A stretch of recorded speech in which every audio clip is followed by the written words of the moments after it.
Hey there, welcome to The Hash here on CoinDesk TV and the CoinDesk Podcast Network. We are here to get you sounding smart about crypto stuff, and I am Zach Seward, that's Jen Sanassi, Adam B. Levine on the other side. Let's do this thing. Adam, you're starting us off with a little bit of a scoop. What do you got? Thanks, Zach. Yeah, first up, the world's biggest asset manager, that would be BlackRock, is gearing up for their own Bitcoin ETF, reportedly using Coinbase for custody and pricing, according to a person familiar with the matter. It's honestly a really interesting time to make the move and raises a couple of questions, not least of which is, if this is a futures-based vehicle, the only kind that's been approved in the U.S. to date, why would Coinbase custody be involved? And on the other hand, if Coinbase custody is involved, what does BlackRock know that would push them towards an approach that's been uniformly and repeatedly rejected by the regulator to date? Jen, what do you think?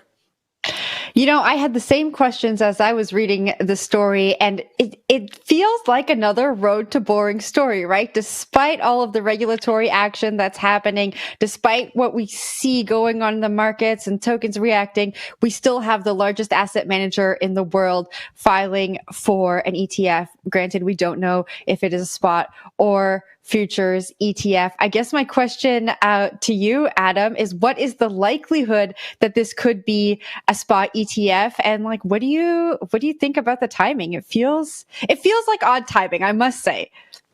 Yeah, I mean, we're in definitely the depths of a bear market right now, and ETF vehicles, especially on the future side of the table, really haven't performed very well. One of the downsides about future contracts is that effectively when markets are going down, then you have kind of the losses get amplified, right? When they're going up, it's kind of the other way.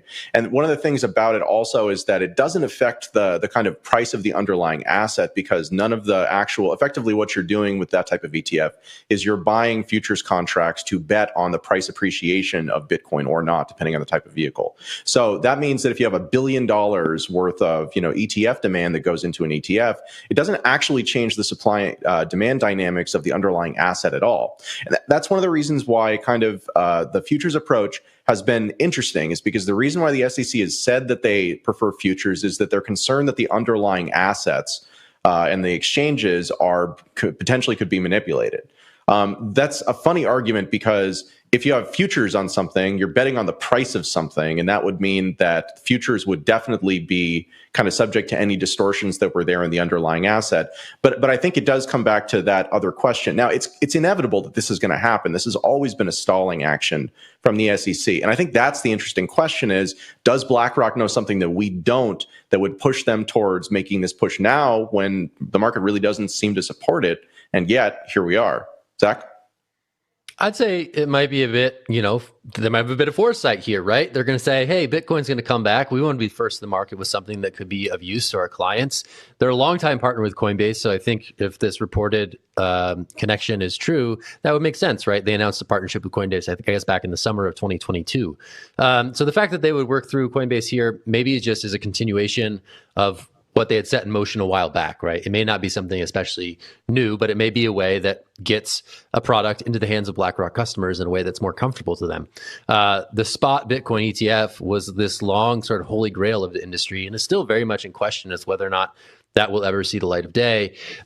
So one would think that maybe this would be the futures approach, since that has worked, but who knows? Again, this is according to a source. This is a scoop. This has not yet been announced by either of these teams. So this is all reportedly at present, and things are often subject to change.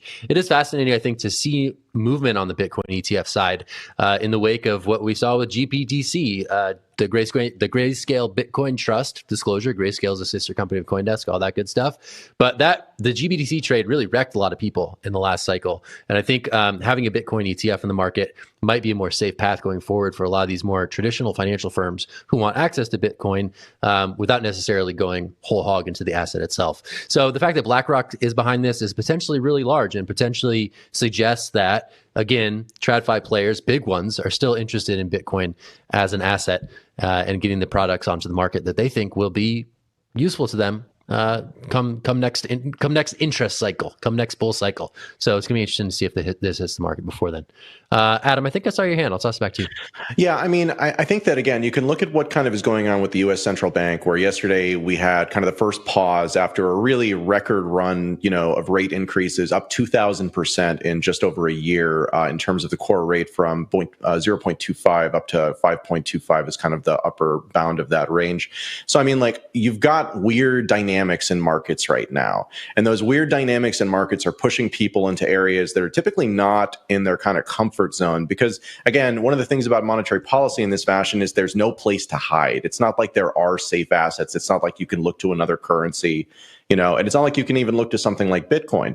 And again, like the difference between the spot ETF and the futures ETF is, I think, really interesting in that spot ETFs are better vehicles in many ways. Other countries have approved them and they haven't seemed to have had a problem with them. And the US has been a notable outlier in that, kind of forcing people down the futures paths, even as it has delivered worse results for investors.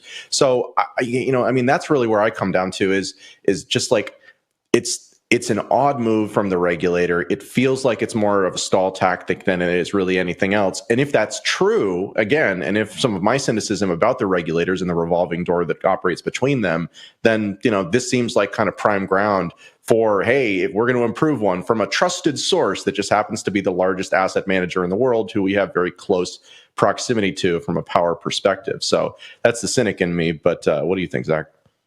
I mean, I will leave your cynical take with you and I will move on, but that's some good stuff. A lot of good, interesting things here.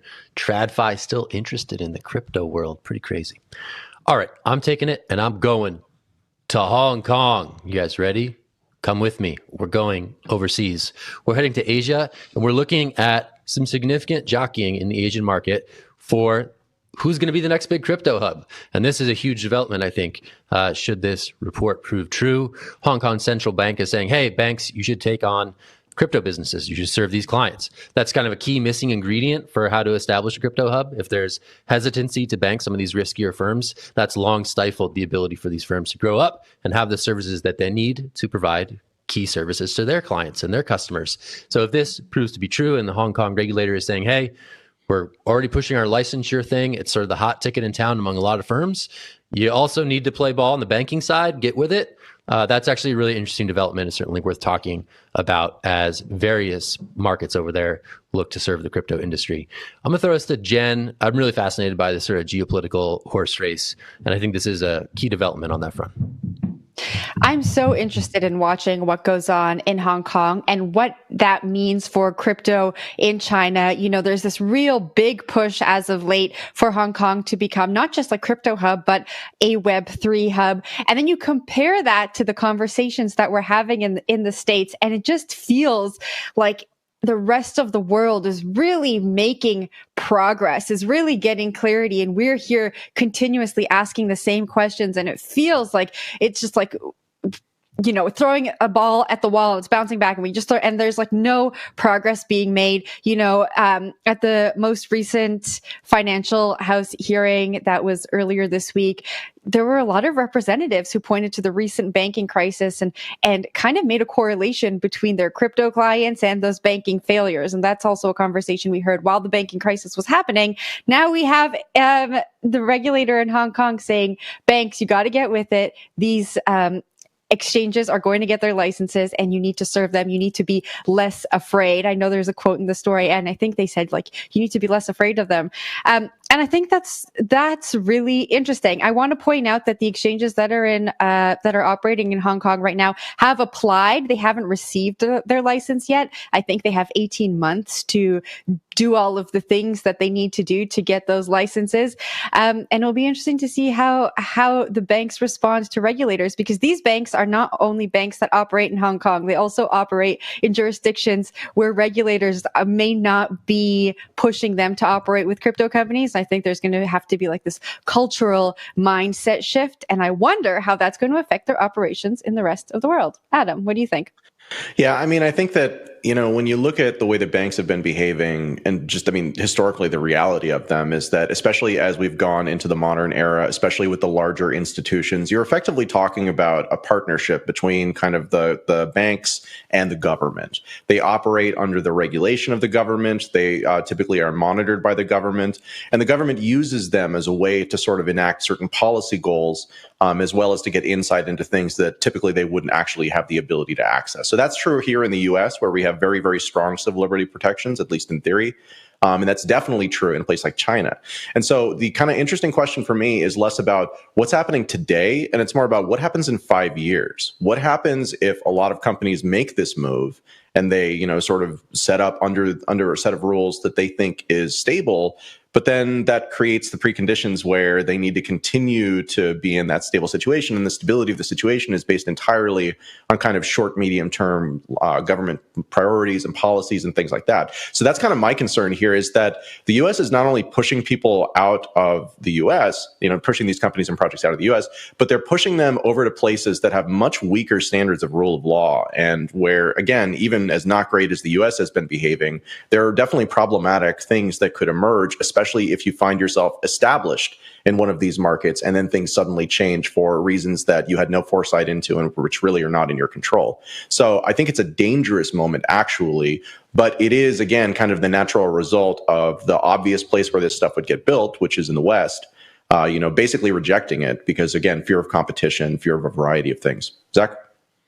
Crypto projects are very much looking to Asia, whether it's Hong Kong, Singapore, Korea, Japan. They are very much seeing that as the market in which they need to be more active at this present moment, because that's where the activity is. That's where a bit more regulatory embrace is happening. That's where people are actually using some of this stuff. So the idea that this sort of bolsters that case and is another sort of piece of the picture is absolutely relevant to projects who are thinking about what to do in this environment. And a lot of them are reaching the same conclusion. We need to double down our efforts in Asia in 2, 3, 4 key geographies there. And this certainly is part of that big story that we're seeing, I think, among projects across the space. So another good one to watch. We certainly will do so. That's it for now. I'm going to toss it to Jen. What do you got? All right. We are talking about Apple. They've rejected the latest version of non-custodial Lightning-enabled Bitcoin wallet Zeus, saying that it must provide proof of requisite licenses and permissions for approval to facilitate the transmission of a virtual currency, or they will face rejection by the App Store. This comes one day after it issued a notice to decentralized social media app Damus, giving it 14 days to drop its Bitcoin tipping feature. Adam, I'm going to toss this one off to you. Apple is clamping down, it seems, on crypto, which is not really anything new. But what do you make of this news? I mean, it's a repetition of an old story for sure, which is that Apple is concerned about two things, really. One, they're concerned about government regulation. They're concerned about them looking like they're enabling something that the government doesn't want. But more importantly, they're concerned about maintaining their monopoly, especially the action that took place the day before with the 14 days for Damus. That was basically, so Damus is a content application where you can send tips to someone. And you can do it over the Lightning Network, which means it bypasses Apple's kind of closed garden, monopoly on the kind of App Store with the 30% that they take. But it's not actually used for purchases under normal circumstances. Apple's concern was that it could be used for purchases under some circumstances that don't appear to be the case right now.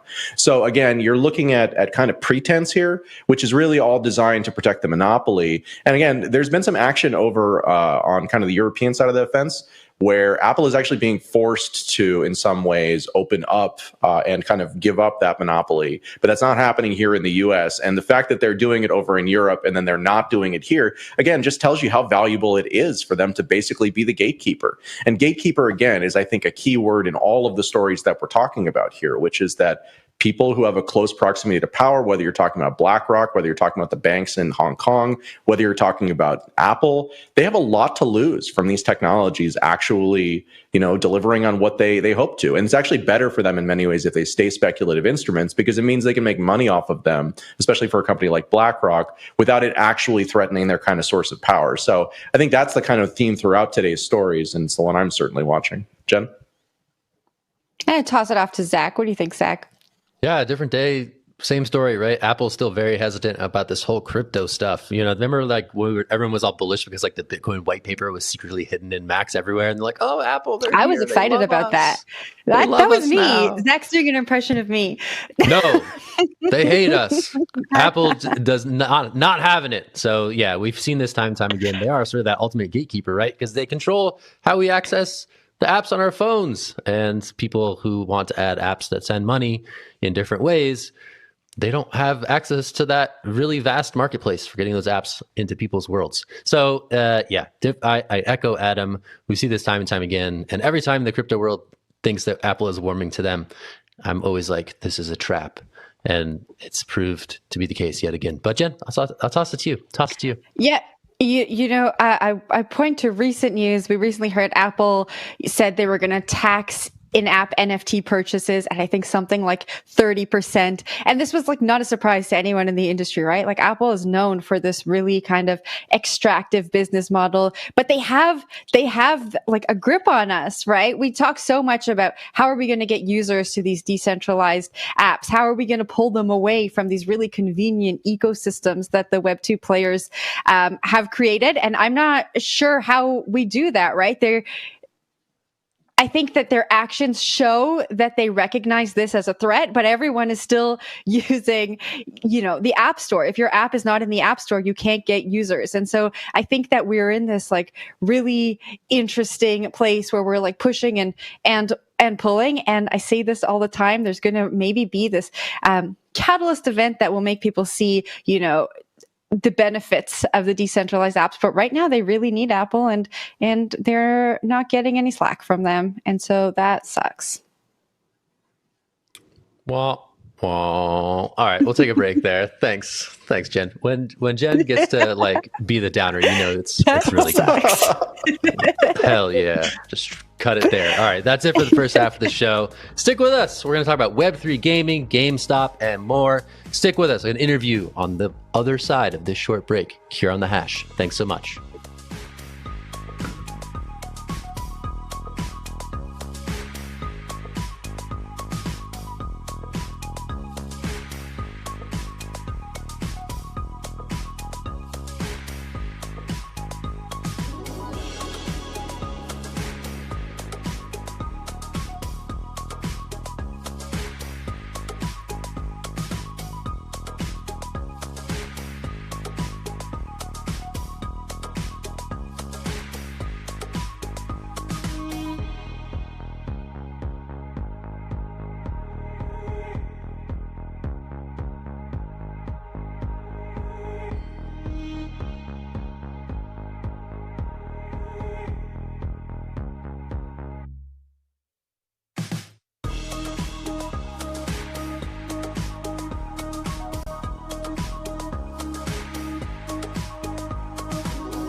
Welcome back to The Hash for your eyes and ears. We are talking about Web3 gaming. Leading game retailer Gamestop is teaming up with the Telos Foundation to expand its Web3 gaming offerings. The partnership will see Web3 games using Telos's infrastructure get linked to GameStop's upcoming gaming launchpad called Player. Joining us now is Telos Foundation Head of Business Development, AJ Dinger. Welcome to the show, AJ.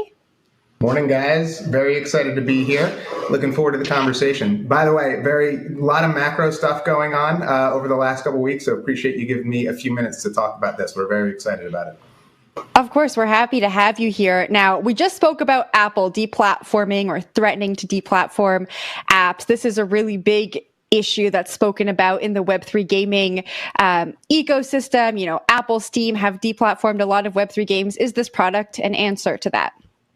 Yeah, I think this is, and you're seeing, more than just Player.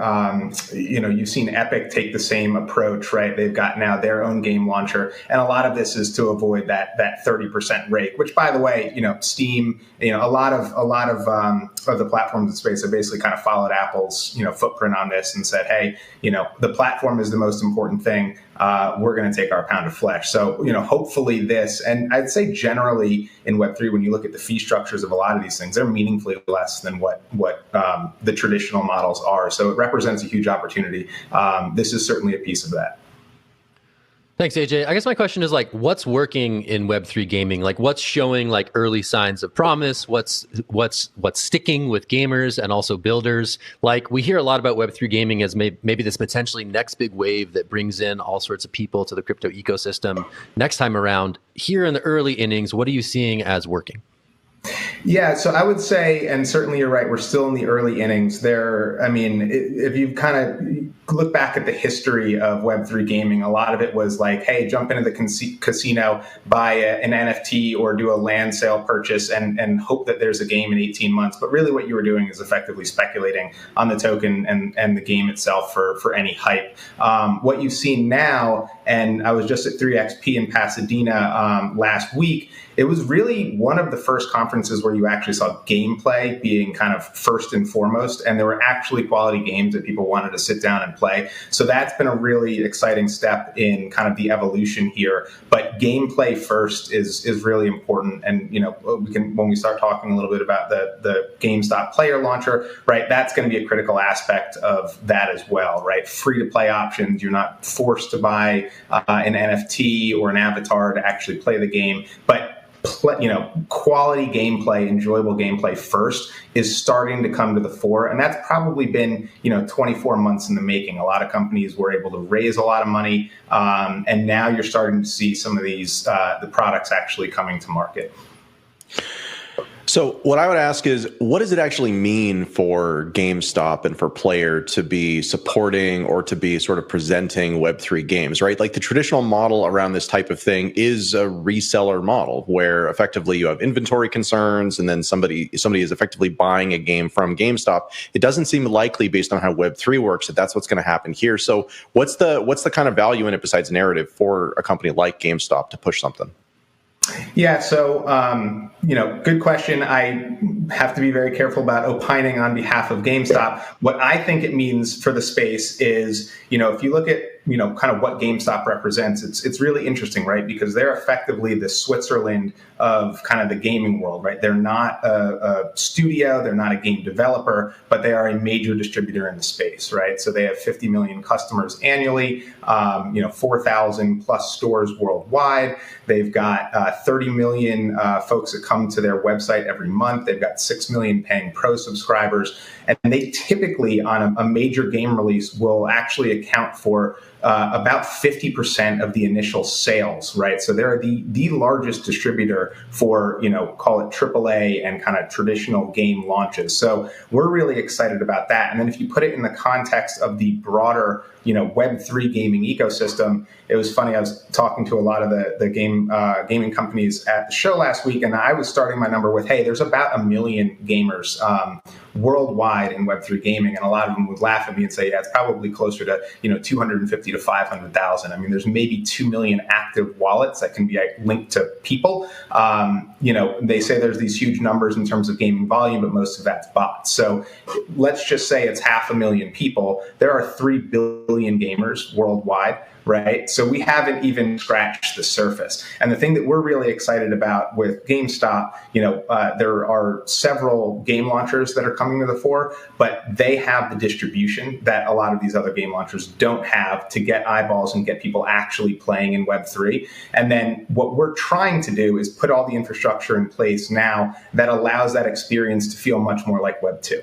Right. So, easy login, no seed phrases, social login, email login, right? You get a wallet, you may not even know it. You want to buy an NFT, which, by the way, we're not calling NFTs anymore because that's still a 4-letter word, digital assets, right? I mean, if you look at kind of, any sort of polling on gamers, 75% of gamers would be willing to pay more for a skin, an avatar, an in-game asset if they knew they owned it and had resale value. I mean, that's, at its core, one of the biggest value propositions of this. Obviously, there's a lot of kind of hangover from some of the early, GameFi stuff that has kind of kept traditional gamers out. We think this has the opportunity to break that down, which is why we were so excited about the partnership. Yeah, I want to go to that. I'm glad you brought it up. I want to go to the cultural headwinds here with winning over gamers, right? We saw it with there was all sorts of examples of this, like Ubisoft rolled out some NFT thing and there was this huge uproar. Everyone was all pissed off. Gamers said it was like this fresh grift. I want to talk about sort of like the pulse check in the gaming community for whether or not the embrace of Web3 gaming may be there this time around. And again, what sort of narrative or feature tweaks are involved in making Web3 gaming more accessible to the masses. What are you seeing sort of the temperature check of how gamers like or dislike the idea of Web3 gaming? Yeah, so from my standpoint, it comes back to gameplay quality, right? So one of the big challenges that has left a stigma is that there were a lot of games that either didn't have games and it was you were purchasing an NFT for the promise of a future game. And it was a clever fundraising tactic for a lot of these early stage games. And the traditional fundraising mechanisms for gaming are pretty exploitive in general. So it was a creative solution to kind of a age old problem in the space. But again, it comes back to quality of gameplay. And I think if you have that breaks down the barriers. If people want to play the games, then they will come and play the games. I think a free-to-play option is critically important. You shouldn't be price gated out of the, kind of from day one and say, buy this and hope that the game is fun. You should be able to play the game and say, hey, 2 weeks later, I mean, this is more of a traditional gaming journey is, hey, I really like this game. But if I buy this thing, it gets me, greater access or some sort of advantage or something, right? That's how I think this whole kind of incepting into the Web3 space is going to happen. All right. Well, AJ Dinger from the Telos Foundation, thank you so much for joining us to talk about Web3 gaming. Have a great day. Thanks for the time, guys. Really appreciate it. Yep, happy to do it. And that's it for the show today. Thanks for being here on The Hash. We're going to leave it there. I'm Zach Seward. We got Jen Sanasi and Adam Levine. We will be back tomorrow on a Friday. We wish you well and have a good one. Bye now. Bye.